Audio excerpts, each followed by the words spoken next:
খারাপটা তুমি যদি জানো তুমি কি খারাপ করলে, তুমি যদি নিজের থেকে যদি অ্যাসেস করে যদি শিখে নাও তাড়াতাড়ি। সম্প্রতি সোশ্যাল মিডিয়ায় তুমুল বিতর্কের কেন্দ্রবিন্দুতে উঠে এসেছেন টলিউডের জনপ্রিয় অভিনেতা দেব।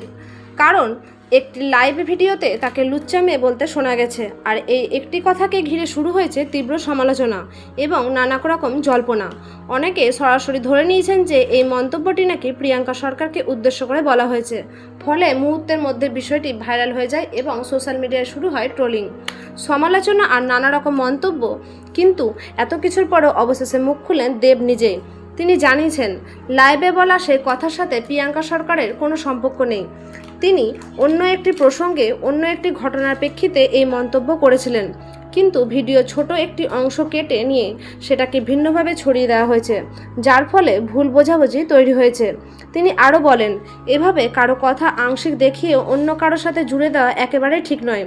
এতে একজন মানুষের সামান্য ক্ষুণ্ণ হতে পারে, আর এই ঘটনায় তার বড় উদাহরণ। তাই তিনি সকলকে অনুরোধ করেছেন পুরো বিষয়টা যাচাই করে তারপর মতামত দিতে। তবে এখনও অনেকে বিভ্রান্ত হয়ে আছেন এবং সোশ্যাল মিডিয়ায় বিষয়টি নিয়ে আলোচনা থামছে না।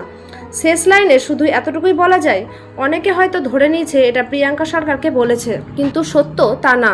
তিনি অন্য কারণে একথা বলেছিলেন, কিন্তু দর্শকরা বা সোশ্যাল মিডিয়াতে ভুলভাবে ছড়ানো হয়েছে। দর্শক অবশ্যই প্রিয়াঙ্কার জন্যই সবাই প্রার্থনা করবেন। ধন্যবাদ।